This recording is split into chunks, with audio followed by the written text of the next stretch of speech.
So one of the biggest epiphanies I had in my life as an entrepreneur is that at a certain stage, no matter how productive you get, no matter how much you think you know, you can no longer magnify your impact. The kind of guy who likes doing a lot of stuff, running nonprofits, starting multiple businesses, working on projects, blogging, writing a book. But I realized that unless I learn to close myself, all the productivity tricks in the world aren't going to get me to where I want to be. And since cloning still isn't a technology that's a reality for us, I decided that the next best way would be to find, attract, and recruit people whom I can work with, people whom I can groom, people whom I can trust to work with me to help me move towards my mission.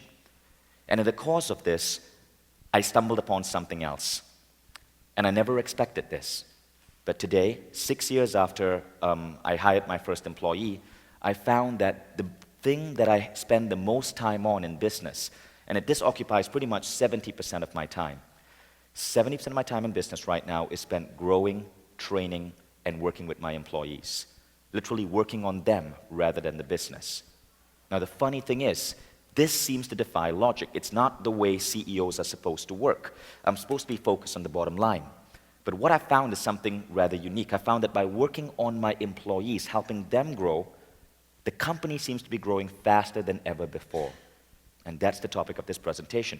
Our goal right now, because I'm so passionate about this, is to not stop at where we are, but to instead create a new model of business and create the world's greatest workplace by the year 2020.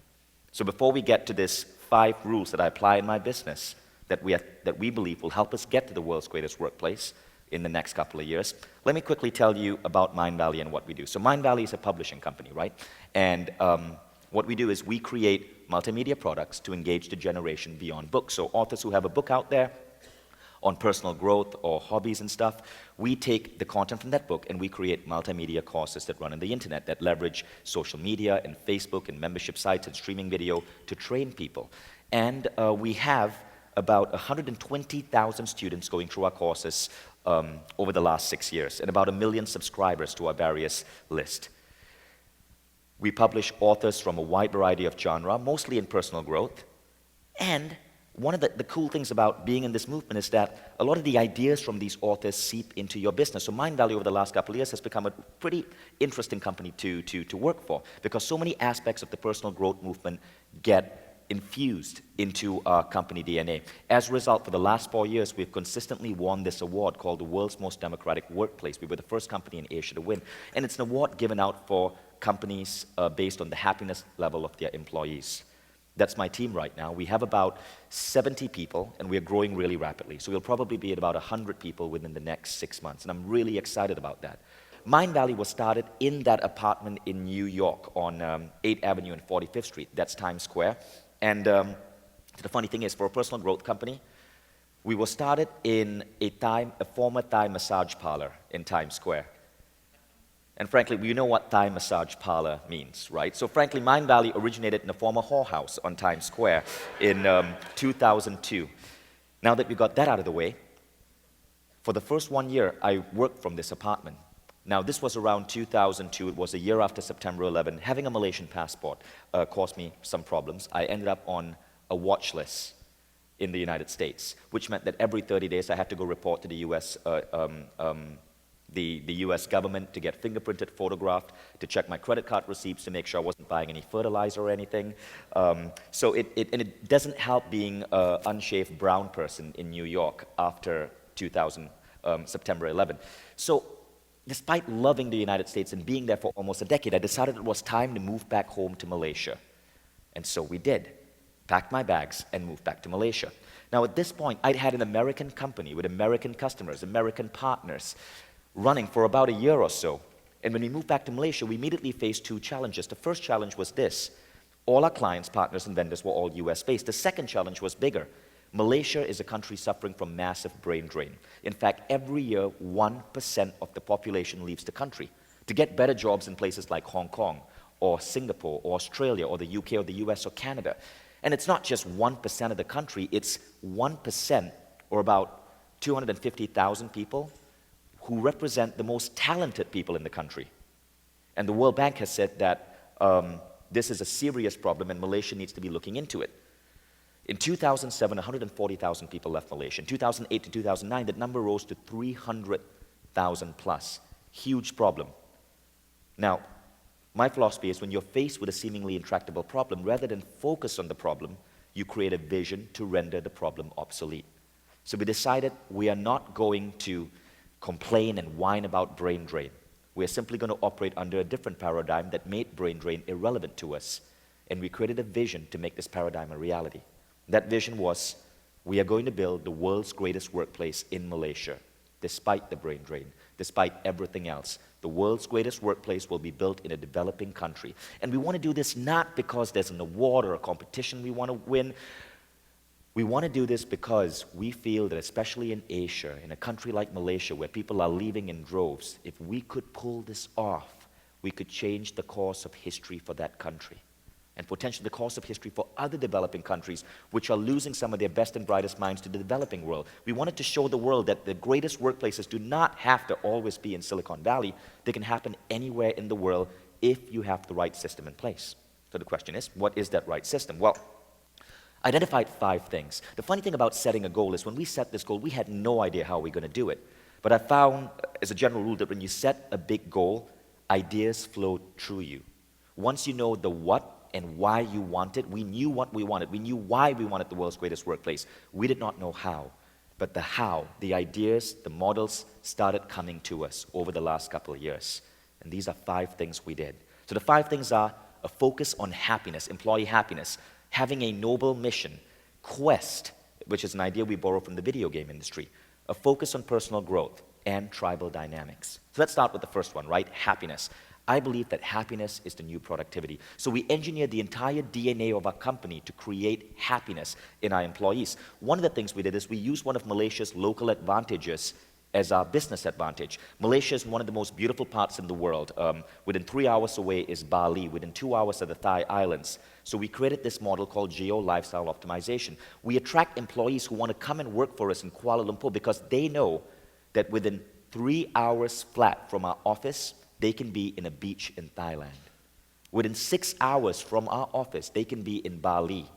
And people love that. We have employees who every 2 weeks are on a different paradise island. And there are hundreds of paradise islands in that area. And of course, geo-lifestyle optimization makes life so much happier. Our employees do not have to wait for their vacation days to experience wonderful vacations. But of course, if you're doing this, you also need a second ingredient, which is flexi time. So we create a company without a traditional 9 to 5. So in other words, employees can choose to choose their own working hours. As long as their teams decide when they want to collaborate and they're there for their team, they can choose to take lunchtime off on a Monday to go watch a movie. Or they can choose to work on a Sunday night and then take Monday off.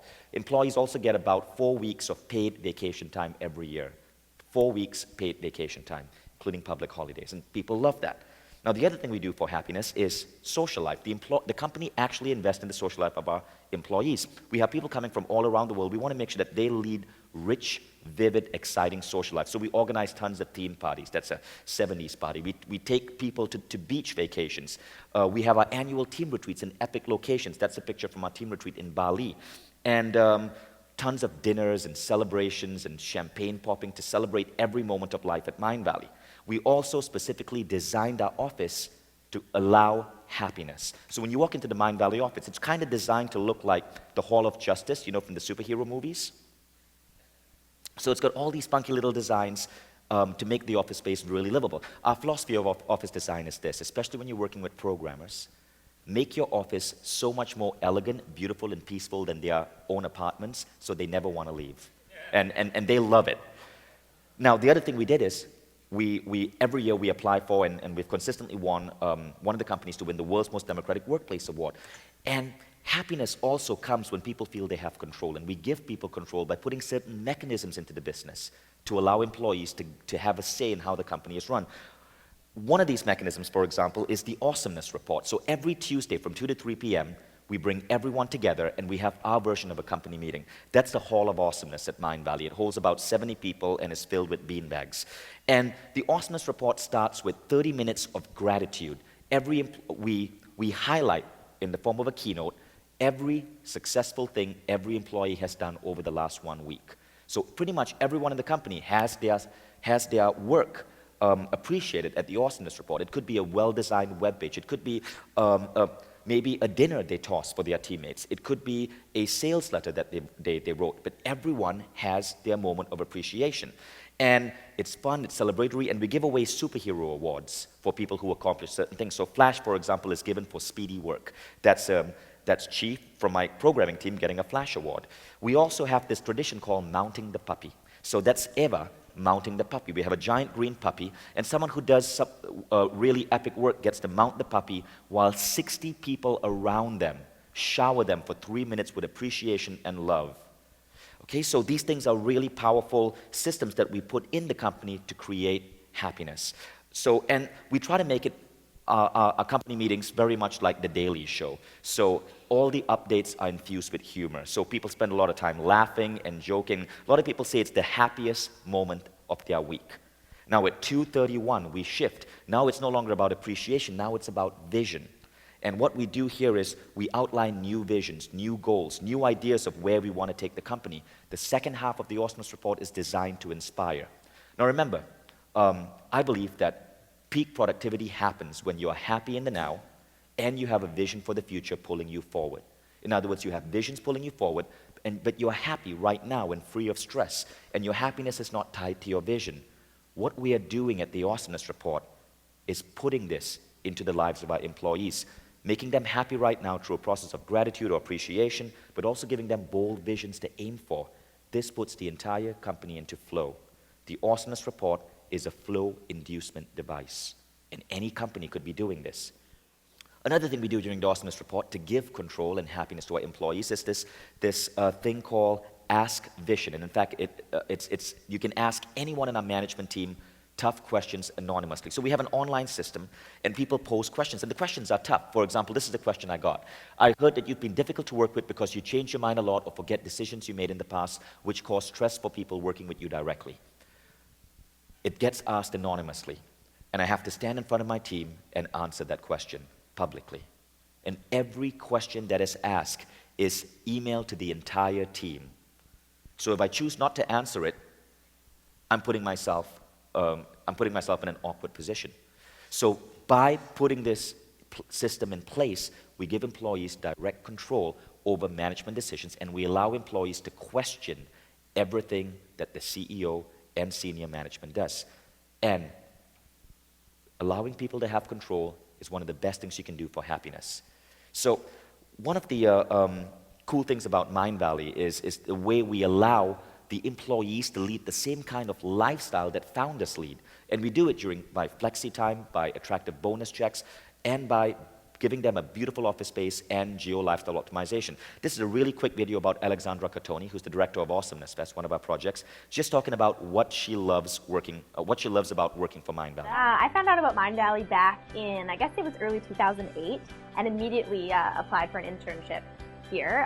Why? Well, actually, Mindvalley is based in Kuala Lumpur, Malaysia. You might not have heard of it, and if you have, you've probably never been here. But let me tell you why it's one of the coolest places in the whole wide world to live. It's central to Southeast Asia, which means you can travel a ton. In the past 3 years, just to give you an idea, I've probably gone somewhere about every month. I've been to Indonesia, Thailand, Cambodia, Australia, China, India, the Philippines. Literally, I've been a crazy number of places, and it's all because of living here in Kuala Lumpur, Malaysia, and because of the flexibility that Mindvalley offers its employees. I'm able to pretty much work whenever I want. It's all results-based, and travel whenever I want, which is really exciting. So if you're looking for freedom and for fun and a place where you can learn and grow while getting paid at the same time, then I definitely recommend you check out Mindvalley. And you can get a 10 like that. Once you learn to do this, you create some of the most loyal employees imaginable. Now, of course, that's the second thing, right? It's called a noble mission. Tony Robbins said that deep down inside, all of us have two great spiritual needs: the need to grow ourselves and the need to contribute to the world. This idea comes from those two great spiritual needs. Primarily the second one, the need to contribute to the world. So what we do is we make sure that every employee knows that by working for Mindvalley, they're serving a higher purpose. And our higher purpose is to spread empowering ideas, enlightened ideas to 500 million lives by the year 2050. So that's something we're working on right now. And we do this by working with new thought leaders and thinkers and authors and helping them get their ideas out by giving them the technology and the marketing juice to do so. And employees are also passionate about this. But the other thing we do is we have a clear alignment of values in our company. Everything we do has to first serve the earth. That means it has to make sure that what we're doing is right for society as a whole, putting society first over profits. The second priority is customers. Customers always come next. Customers are always important. Third, employees. Profits come last. So really what we're doing over here is we're putting employee development above profits, customer satisfaction above profits, and above everything else, making sure that everything we do primarily serves the well-being of the earth and ideas of conscious business. One of the other things we do is having a core set of values in how people at Mindvalley operate. So this is called the Code of Awesomeness. Our employees helped us write this. It was a collaborative effort. And the Code of Awesomeness is really a set of ground rules, values that we all abide to. Okay, and we all agree on this, and it helps us make faster decisions. We also make sure that the large chunk of company profits go to non-profit causes that we actually support, such as the Pachamama Alliance, which helps preserve 8 million acres plus of Amazon forest land. So those big, noble missions are the second thing which we found help create the world's greatest workplace. Employees need a sense that they're working on something bigger than the company, bigger than themselves. And especially with Generation Y, social awareness, like global consciousness, seems to be infused with this generation. It really matters to people. Okay, but now we come to the third thing. See, having a big 2050 goal is wonderful, but that's still 39 years away. How do you keep people motivated on a daily basis? So here, we do something that's pretty interesting. We take a cue from the video game industry. If you guys have played video games, there's this whole model called gamification, where video games are designed to get you so excited and passionate about playing the game that you can't get off your computer. We take those same models and we bring them into the workplace, and this is what it looks like. First thing is, you know how when you play a video game and you hit certain levels, you get badges? For example, Foursquare gives you badges, Farmville gives you badges. We give badges as well, superhero badges, for cool things that employees do, such as the Flash for doing speedy work. We also have this cool thing called the Bell of Awesomeness that is only to be rung in moments of sheer and total awesomeness, and you can't just refer to it as the bell. And it's this bell that's hanging right in the center of the office, and every time someone hits a new sales record or does something epic, the bell rings for them. And maybe the average employee will only have the bell rung for them once a year, but when they do, it is amazing. And it's something that they'll always remember. And everyone else in the company will drop what they're doing and honor that person when they hear that bell ring. It's wonderful. Then we have these things called Easter eggs. So in video games, right, every now and then when the game gets boring, these Easter eggs occur. And Easter eggs are little game devices designed to bring in fun and excitement randomly within the game. We have Easter eggs within the company as well. Specifically, there's an organization within the organization called Splash. It's called the Secret Society for Platonic Love, Appreciation, Smiles, and Happiness. So we actually have secret agents within Mindvalley, and nobody knows who they are, except me because I approve their budget. Other employees do not know who are the secret agents of Splash, but these agents are given a budget to do fun stuff for the rest of the company. So people might show up to work one day and find that there's Starbucks coffee laid out on the table for everyone. Or they might show up to work one day and find that there are free t-shirts or free gifts or just random roses lying on everyone's tables. And Splash does everything Splash do has to be infused with weirdness. So about 2 weeks ago, Splash organized MAD Day, M-A-D, and it stands for Man Appreciation Day. And so every man in the company had breakfast cooked for them by the woman of the company. At 4 p.m., the woman was serving the men ice cream. But to claim the breakfast and the ice cream, every man had to wear a fake mustache the entire day. It was just randomness like that. And 3 weeks before that, all the women showed up in the office, and there was a giant box of Wonder Woman hot pants waiting for them. And every woman got a pair of Wonder Woman hot pants. And again, so Splash does all these crazy things to make day-to-day, week-to-week life within Mindvalley slightly bizarre, slightly weird, but a ton of fun. Now, a couple of other things we do. Every department in Mindvalley has a high score. So, for example, this is our search engine optimization department. Every week on Friday, they report their high score. And every time they beat their own high score, we celebrate them. We acknowledge them at the Awesomeness report. We send an email to the entire team celebrating them. You know how in video games like Pac-Man, you try to beat your high score? Every department in Mindvalley has a number, a key performance indicator, but we treat it like a video game. Another thing we do is profit sharing. Profit sharing is really cool because every month, 10% of our profits are given out in form of bonus checks to our employees. And this also means that employees have full visibility on the company's finances. And if we do not make profit a month, or if profits are small, we have to explain to our employees why this is so. Okay, so again, key transparency in all financials with employees. One of the other cool things that we take from the video game industry is community-voted leaderboard. So a leaderboard is like a high score list. At the end of every month, everyone in Mindvalley gets 100 points to allocate to their peers based on how well they felt those peers contributed to Mindvalley's bottom line. And then we tabulate these points, and at the first Awesomeness report of the month, we actually bring out the top 5 point earners at Mindvalley. They are the guys who lead the leaderboard. They get to stand in front, mount the puppy, and bask in 3 minutes of appreciation each from 60 people hurling compliments and appreciation at them. It's beautiful to see. People have tears streaming down their eyes. And it's just something that's just really powerful to witness. And by doing so, we do something really interesting. Number one, those key performers, we just set a benchmark for them. They got publicly recognized for an epic performance. Now, there is no way they're going to let that benchmark fall. There's no way they're going to let that performance level slip because we've made it public. But the second thing that happens is all the new people who join Mindvalley that month, we just allowed them to witness what it takes to be a star performer. So we are simultaneously keeping our star performers at a certain level, and we are giving our new recruits a vision of what it takes to become a rock star. Works wonderfully. One more thing we do is, and a couple of employees came up with this one weekend. It was a simple programming project, but it's called the Mindvalley One-Up Emporium. We also call it the Love Machine. Basically, you get to log into the system and send a token of appreciation to another employee.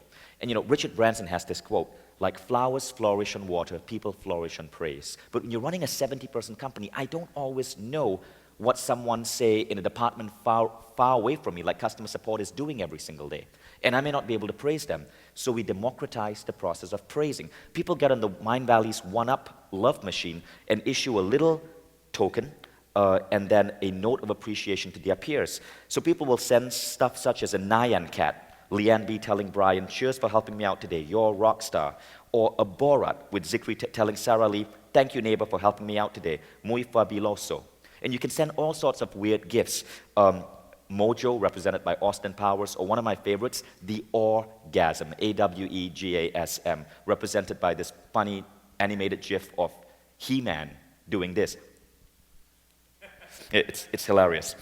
Now, the final thing that we do, so imagine this, right? Back to the love machine. Imagine this. Imagine showing up for work every single day with a love note on your desk. And that's what goes on. Last week, we had the 7,000th love note given out on Mindvalley's One-Up Emporium. And that's pretty meaningful for us. We have about 40 love notes going out every single day. It changes the dynamics of how your company runs. Number 4, personal growth. I used to believe in this quote, leadership is getting other people to do things you want done because they want to do it. But now when I look back at that quote, I've come to realize that this is really a 1950s style of leadership. May have been relevant then. But it's also the kind of leadership that allows a president to say mobilize millions of people to fight a dumb war. I don't think that's leadership. So at Mindvalley and among our management team, we came up with our own philosophy of leadership. And this is the quote that governs that. Leadership is recognizing that we are all one, that every person you lead is as brilliant as you, as talented as you, and has the same capacity for growth and accomplishment. They simply need to be reminded of this fact. So the goal of every leader at Mindvalley is to help groom other leaders, to help groom other people and turn them into the best version of themselves they could be. That's why 70% of my time is spent growing my employees.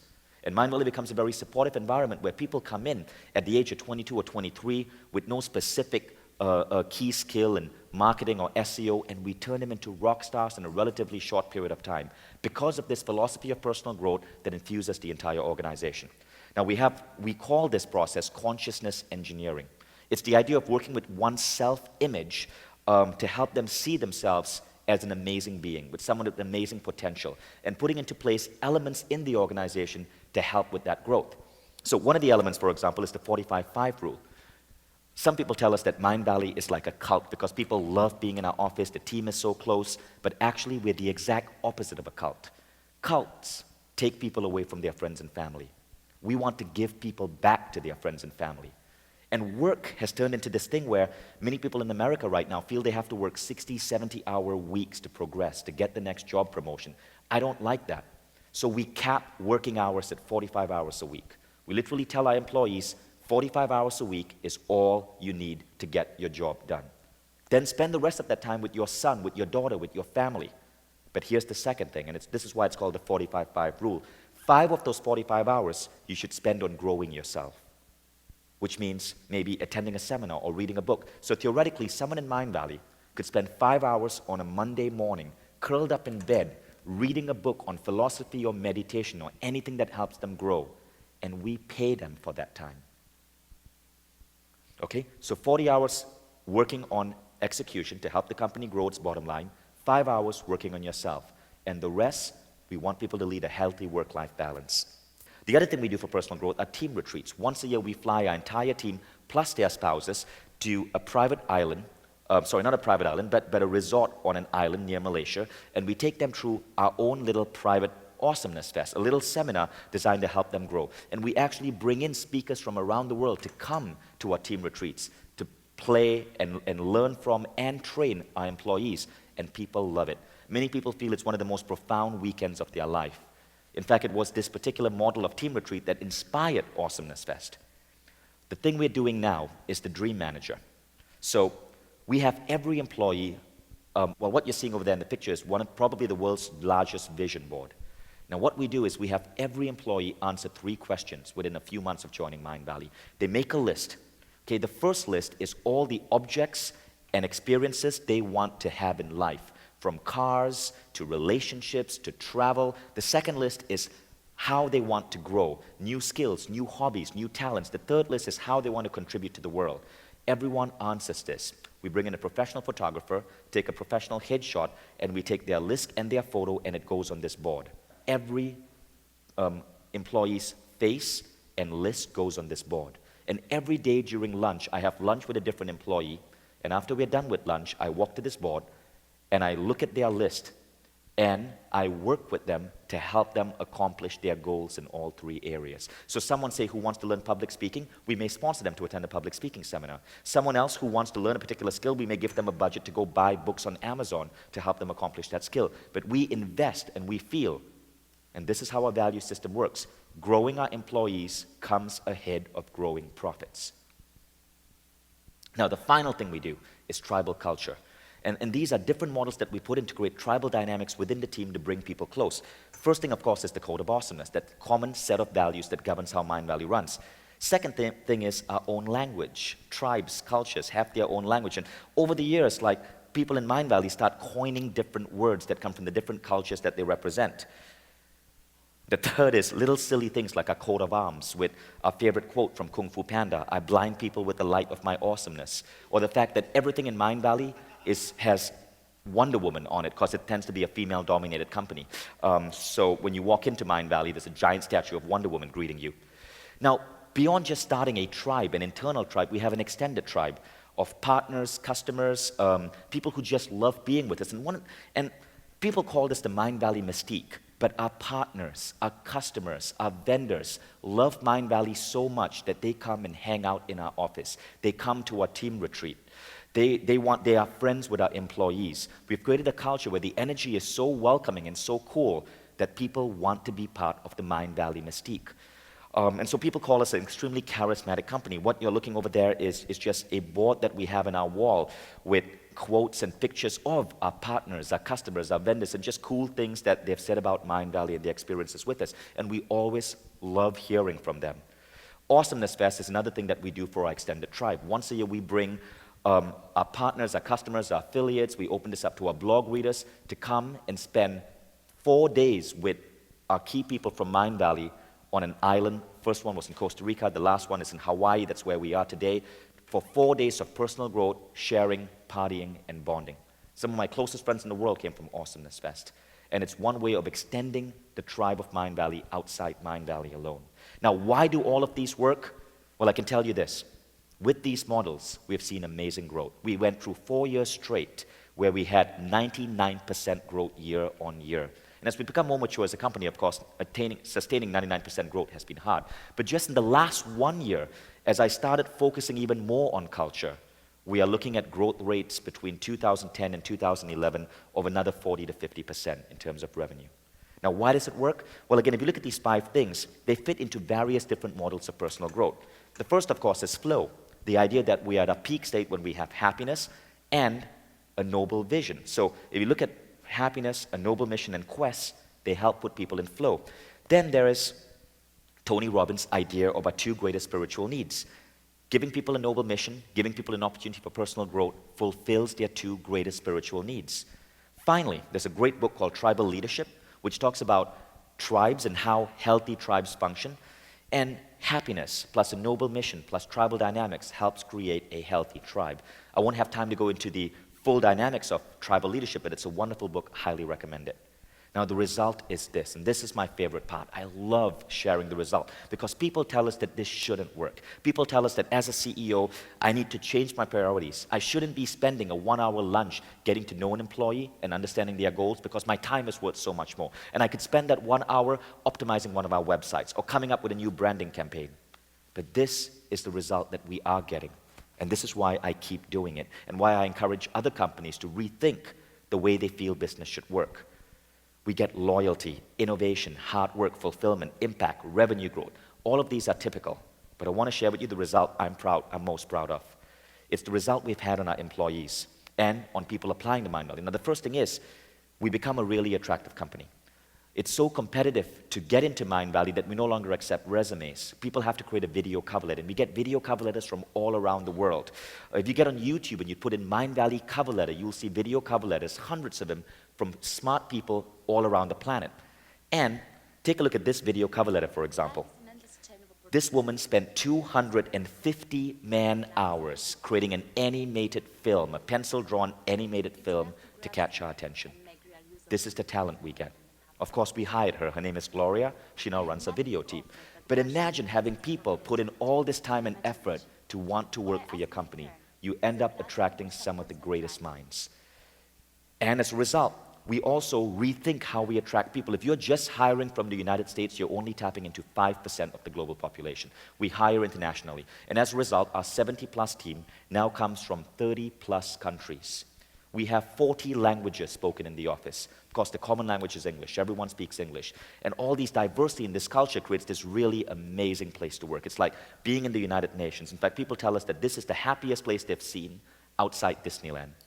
Some even say it's happier than Disneyland because there are no queues. And that's our team at one of our team retreats. I love spending time with my team. One of the weirdest things about Mindvalley is this. I dislike the weekends. I love Mondays. I love getting up on Mondays and rushing to the office. I love the weekends because I get to spend time with my family. But I see my family every day anyway, but I just love being in the office. It energizes me. It fuels me. And people in our team feel the same way. You can be at the Mindvalley office at 2 a.m. on a Saturday night, and there'll be people having a dance party in our diner. That's what the culture is like. The greatest thing, though, is the impact on employees. And Mindvalley has become this company that is inspiring many of our employees and other businesses around us to do epic things. Katerina Zakharova joined us from Slovakia, worked with us for 2 years. She goes back to Slovakia, is now a published author, and runs her own blog on women's empowerment. Amir Ahmad joined us as an intern. He's from Sudan. He worked with us for 2.5 years. Amir has gone on to start a blog on Arab politics and democratization of the Arab world. And with the events that happened in Tunisia and Egypt in January, he's become a world-class speaker. He just spoke at the World Peace Forum in Oslo, spoke at MIT, has been invited to speak at Harvard. He has a book coming out. He just got interviewed by Ken Wilber. And a lot of this skill he learned while being at Mindvalley. Nika joined us and worked for us for 2 years. She got a big bonus check as part of profit sharing, took it, went to India, studied yoga, came back and is now one of the top yoga instructors in Kuala Lumpur. Kylie worked for us for 2 years. He was 22 years old when he joined Mindvalley. He went on to start a company, GroupSmall, that eventually got acquired by Groupon and is now the co-founder of Groupon Malaysia. Cecilia worked for us for 1 year. did SEO at Mindvalley for 6 months, goes back to Italy, starts her own SEO blog, becomes one of the top SEO consultants in Italy, then sold her company back to Mindvalley, and is now co-founder of Mindvalley Italy. 15% of everyone we've hired have left Mindvalley and started a company. 15%. I've maybe hired 120 people, maybe anywhere between 100 to 120 over the last 5 years, and 15% of those have become entrepreneurs. And the other cool thing is this. An additional 10% have become Mindvalley funded entrepreneurs. Here's Juan's story. We hired him from Argentina 3 years ago. He's now the head of Mindvalley Latin America, which is about to have its first $1 million revenue year. Let me tell you what happened after being 2 years at Mindvalley.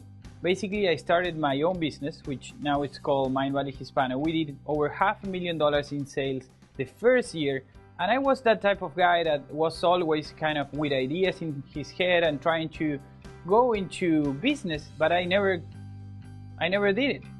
If you have an idea that you want to get rolling and you want to have skills to make it work, come to Mindvalley. You will have an awesome time here. You will learn how to create a plan, how to execute against that plan, and how to innovate. What else can I say? Basically, coming to Mindvalley was hugely transformational for my career. I can say that here I became an entrepreneur. So I hope to see you here soon, and good luck.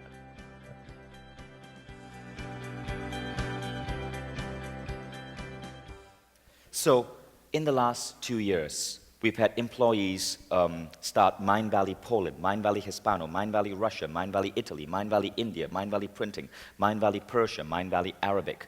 1, 2, 3, 4, 5, 6, 7, 8, 9. Nine out of the last 110 people we have hired have become a Mindvalley-backed co-founder and entrepreneur.